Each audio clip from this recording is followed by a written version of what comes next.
Tonight, the shocking new alleged plot to assassinate the U.S. president-elect.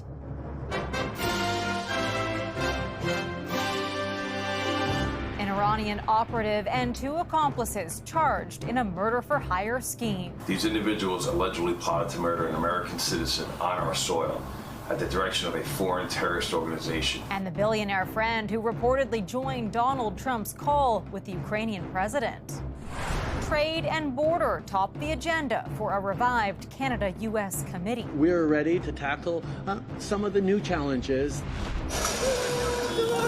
Amsterdam on edge after an attack on Israeli soccer fans. But what happened last night is not a protest, it was crime. Rental relief in Canada's biggest cities. They're moving to areas across the country where rent is more affordable. And a lasting letter from the front lines. See more details of the Flowers casing. Using technology to decipher a fallen Canadian soldier's final message. Places us right there in the trench with Harold.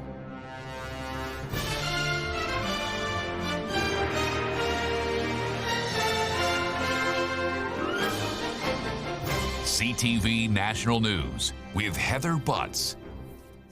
Good evening. We begin tonight with what the FBI is calling a new alleged murder-for-hire plot backed by Iran to assassinate U.S. President-elect Donald Trump before the election. It was quietly unfolding while he was on the campaign trail back in September. The key suspect, officials say, an Afghan national recruited by Iran's Revolutionary Guard. CTV's Washington Bureau Chief Joy Melvin has the latest. After Donald Trump survived the last attempt on his life in Pennsylvania this summer, he'd been warned of another brazen plot to kill him. New York prosecutors accuse Iran of trying to target Trump in the weeks before the election. Retaliation to avenge the death of Iran's top general Qasem Soleimani, designated a terrorist and killed in a U.S. airstrike in 2020 under Trump's direction. The Iranians will never let that action go unpunished. He was a beloved figure in Iran, worshipped by the Iranian people and revered by the government. And this is something that's not going away. According to the criminal complaint, Farhad Shakiri, an Afghan who'd spent years in U.S. prisons for robbery, was ordered by Iran's Revolutionary Guard in October to put aside everything else to, quote, focus on surveilling and ultimately assassinating Donald Trump, and that money is not an issue. Iran at one point believed Trump would lose the election and that it would be easier to assassinate him afterwards. Photos of their weapons included in court documents. They went in front of my house. Also on the alleged hit list, Iran critic Masih Alinejad, who's been targeted before, an armed gunman even showing up at her home. The Islamic Republic nature to get rid of their opponents, to kill anyone who dared to challenge them, to criticize the Islamic ideology. 2 other men have been charged and are in custody. Shakiri is at large and believed to be in Tehran. They are trying to kill, right now as we speak, President-elect Trump. They think they can get away with it. And that is what's so disturbing. The FBI says Iran has long been out for revenge, prompting the Secret Service to beef up security around Donald Trump. And Joy, I understand there's been movement on Trump's federal election interference case. Yes, Heather. Special Prosecutor Jack Smith asked a judge to pause court proceedings in the January 6 criminal case alleging that Trump tried to overturn the 2020 election. That freezes the case for a month, a sign that they're trying to shut it down because sitting presidents cannot be prosecuted. Heather? All right, Joy, thank you. And as Donald Trump prepares for his second term, Elon Musk reportedly was part of a call from one world leader. Ukrainian President Volodymyr Zelensky had phoned Trump to congratulate him for his re-election on Wednesday. U.S. media is reporting the tech billionaire was with the president-elect and briefly spoke to Zelensky. Musk funded and campaigned for Trump and provided support to Ukraine's troops with his Starlink satellites. The federal government's relationship with the president-elect was back in the spotlight today as the Canada-U.S. Relations Committee held its first meeting since the first Trump presidency. We heard from both the finance minister and the prime minister on plans to handle Trump's second term. Here's CTV's Rachel Aiello. To manage the Canada-U.S. relationship under Donald Trump, Justin Trudeau has revived a special cabinet committee. We're ready to tackle some of the new challenges that no doubt the new American administration will put on the table. He's tapped his deputy, Chrystia Freeland, to lead what the Liberals are calling an operational, action-oriented effort. We had a really, really good, very productive, very constructive conversation. Meeting today for the first time since 2021, the committee talked about trade and the border, vowing they have a plan and will leverage relationships formed in Trump's first term going forward.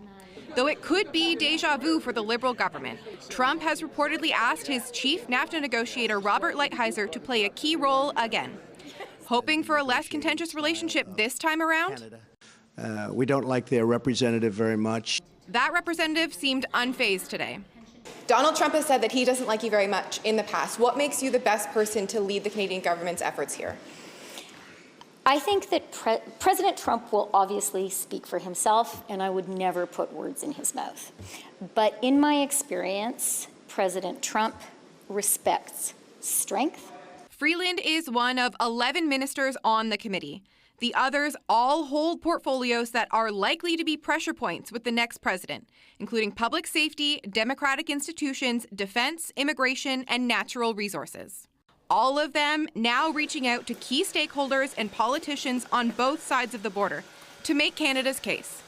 It is a $1 trillion trading relationship with 400,000 people crossing the border every day. So the more people, the merrier. The Cabinet Committee plans to meet again early next week, though as its work continues, a Trudeau cabinet shuffle is looming. Heather? Rachel, thank you.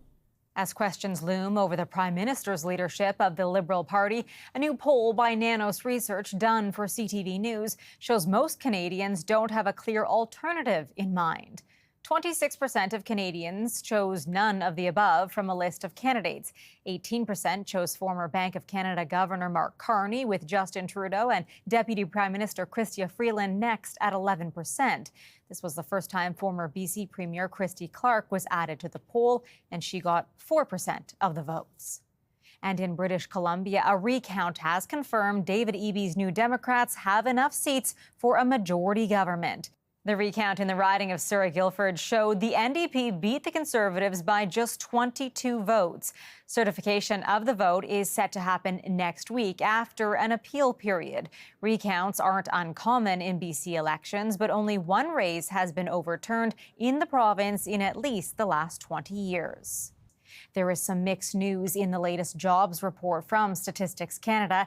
The unemployment rate held steady last month at 6.5%, with just 15,000 jobs created. Experts say job creation still can't keep up with population growth. But for those already working, there was some good news. Average hourly wages were up 4.9% from a year ago to $35.76 an hour. And some good news for renters in Canada. Average rental prices year over year dropped in big cities across the country for the first time since 2021 during the COVID pandemic.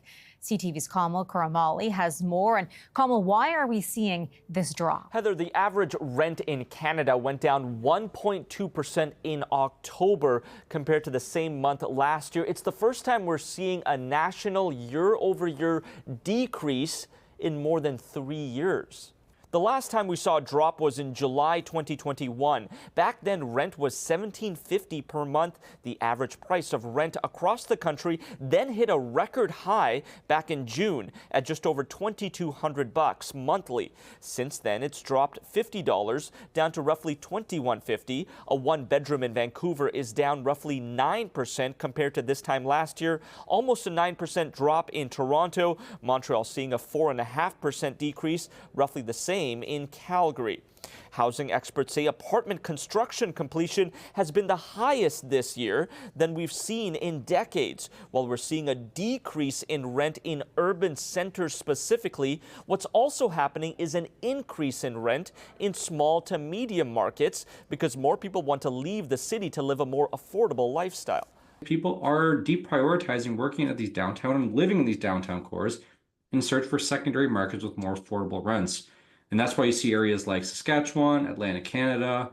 You're still seeing it in Alberta, Average rents are still going up. Realtors say it's the off-season for renting and buying homes, which contributes to the price decrease. Once we hit the new year, demand might go up again, and so will the average rental price. Heather. Kamal, thank you for this. Demonstrations have been banned for 3 days in Amsterdam after Israeli soccer fans were attacked overnight. It's a terrible anti-Semitic attack, and we will not tolerate. And we will prosecute the perpetrators. And I'm deeply ashamed that it could happen in the Netherlands in 2024. Social media video appears to show Israeli fans being beaten and injured in what the city's mayor called hit-and-run attacks. Some of those fans were also seen chanting anti-Arab slogans and ripping down a Palestinian flag. CTV's Jeremy Sharon is tracking the reaction tonight from Ottawa. Jeremy. Well, Heather, much is still unknown about this incident. Authorities say they're still in the early stages of this investigation. What we do know is this happened following a Europa League soccer match between the Ajax, the local Dutch team, and Maccabi Tel Aviv, a team that traveled from Israel. Some of its supporters traveled to come watch this game as well. It's after the game that some of this violence ensued. As you mentioned, 5 people sent to hospital, treated for injuries. Dozens others suffered minor injuries, and dozens were arrested. 60 plus were arrested as a result of what happened here. What we do know is that there was tension between the two sides leading up to this. There was a pro-Palestinian protest that was planned near the soccer stadium. Authorities denied the approval for that protest. We know that the day prior to the match, a Palestinian flag was torn down, and Israeli supporters of this soccer team were videotaped at one point chanting anti-Arab slogans. So there certainly was tension here surrounding this match, but what sparked the violence is still unclear. Amsterdam's mayor says there was signs that there were messages on social media pushing people to target Jewish people following this match. Now, there has been an outpouring of reaction to this, condemnation across the board in Europe as an anti-Semitic attack. And Prime Minister Justin Trudeau also taking to social media platform X today to weigh in. He called this incident horrifying, said it is a dark moment in our world, and says Canada condemns this disgusting anti-Semitism. Heather? Jeremy Sharon in Ottawa. A school in Nova Scotia has apologized after asking service members not to wear their uniforms to its Remembrance Day ceremony. Sackville Heights Elementary has since reversed course. The principal apologized in an email to families last night, saying the decision was made out of concern for students who come from conflict zones, noting some had expressed discomfort with images of war, which includes those of individuals in military uniforms. People across the country gathered to recognize Indigenous Veterans Day to honor the contributions of First Nations, Inuit and Métis members who served in the Canadian Armed Forces. CTV's Alex Karpa on their long and proud tradition of military service.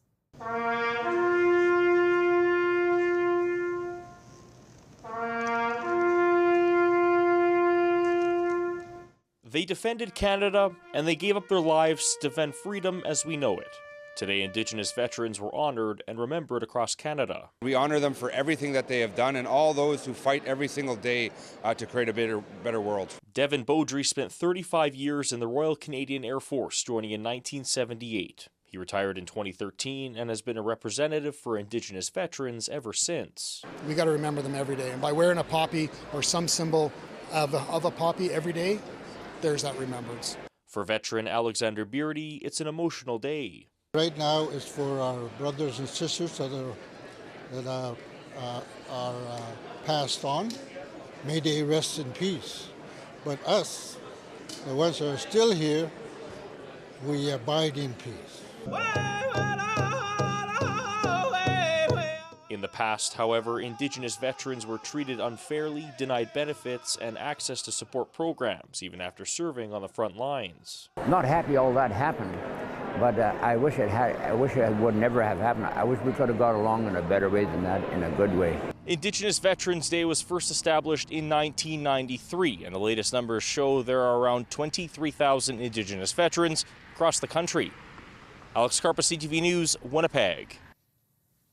And join us on Monday at 10 a.m. Eastern for our Remembrance Day special, hosted by Omar Sachedina on CTV, CTV News Channel, and ctvnews.ca. Coming up, staying healthy as the seasons change. We're going to see a lot more indoor activities. Those are perfect venues for viruses to spread. COVID's, colds, and RSV cases climb.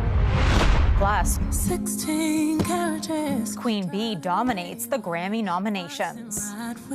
Dreams away to the summer sunset on a holy night on a long black road. All the tears I fight. 16. Health Canada has approved a new Moderna vaccine to help protect older people from RSV, but it won't be available until next year. Health experts are urging people to take precautions as respiratory illness season hits. CTV's Alison Bamford reports. A chorus of coughs, sniffles, and sneezes. A sure sign respiratory virus season is here. What we're looking at is expected to be a fairly average season, all things considered. But average still means hospitalizations and deaths related to the flu, RSV, and COVID-19. Across the country, flu numbers are holding steady, while RSV cases rise slowly but remain low, with cases expected to climb as winter settles in. We're going to see a lot more indoor activities. Those are perfect venues for viruses to spread. The most recent national data shows COVID-19 cases stable, but a different story is playing out across Alberta. That province reported nearly 600 COVID cases in the last week of October, with 316 hospitalizations. We can anticipate these numbers to continue to trend upwards. How high they go, we don't yet know. Health professionals underscoring the need for vaccines as a way to protect your health and hospital capacity. But in Saskatchewan, where today's latest data shows a slight decline in COVID cases over the last month, pharmacists are combating vaccine fatigue and supply issues. If people come by and we only have the flu shot available and they wanted flu and COVID, they might just get their flu shot, or they might decide not to get either one. And for those 60 plus, they will have another shot available next year. Canada has approved the country's first mRNA-based vaccine to protect against RSV. It tends to make the very old and the very young the most sick. Those are the ones who end up in hospital. Respiratory viruses don't necessarily spike at the same time. COVID usually peaks before the flu, and RSV is a bit of a toss-up. But we can expect the respiratory virus season to last from now until late March. Alison Bamford, CTV News, Saskatoon. Still ahead, a green light on the ice. The change allowing junior hockey players to skate their way to American colleges.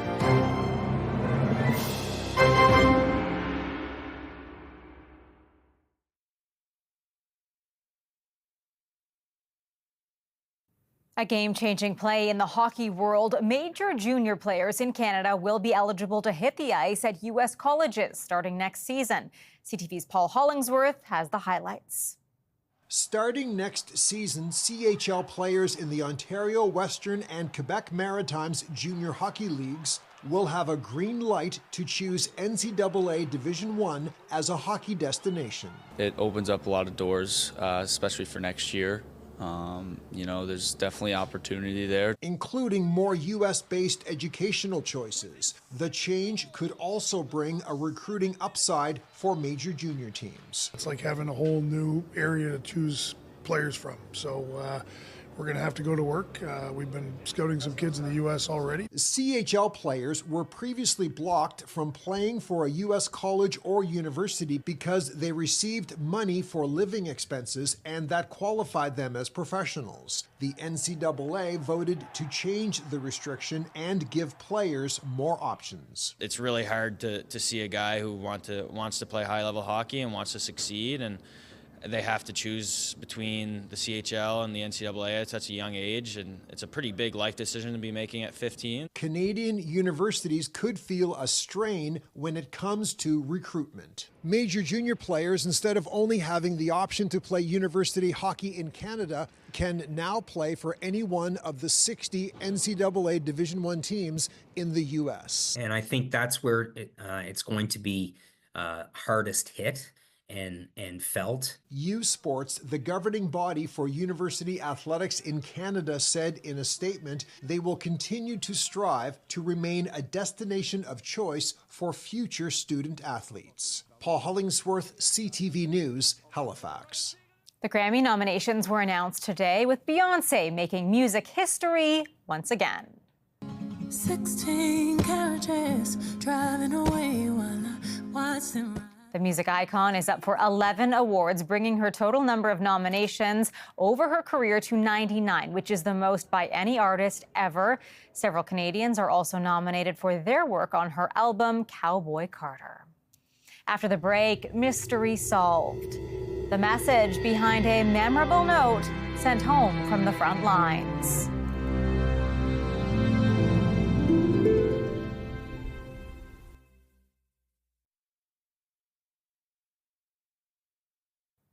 As Remembrance Day nears, staff at the University of Toronto have made a remarkable discovery. The details pressed into a soldier's letter sent home from the front lines. With it, a unique message and meaning. Here's CTV's Heather Wright. All well with me, Harold. 4 words written on plain paper, all well with me. These are the last words that Harold Wrong wrote to his family. He was killed the next day during the Battle of the Somme. Harold was last seen going over the top with a wound in his arm. So he is listed as amongst the missing dead. Harold Wrong was a University of Toronto graduate who enlisted with the Lancashire Fusiliers while studying at Oxford University during the First World War. Included in the letter, a flower, now pressed in brown. U of T archivists have always wondered what type of flower Harold sent to his family all those years ago. That mystery now solved thanks to multispectral imaging, emerging technology that allows researchers to use different types of light to see details invisible to the naked eye. We were able, using the ultraviolet spectrum, to see more details of the flower's casing and of the original shape of the bloom that had withered and sort of changed its shape as it aged. The team then consulted with botanists and looked at old images to determine the flower, a blue cowslip. It may seem like a lot of trouble to go through to investigate a dried-up flower, but the University of Toronto says it helps put people in Harold Wrong's boots to understand where he was and what he was doing the day before he was killed. Over 24,000 Canadians passed away during the Somme offensive, that summer of 1916. And what this letter and what this flower does is it actually humanizes one of those 24,000 people. And it places us right there in the trench with Harold. And as time stretches further away from the battles of the First and Second World Wars, researchers say even small objects are critical to understanding what happened and honoring those who never came home. Heather Wright, CTV News, Toronto. That is our newscast for this Friday night. I'm Heather Butts. For all of us at CTV National News, thank you for watching. Good night, and I'll see you again tomorrow.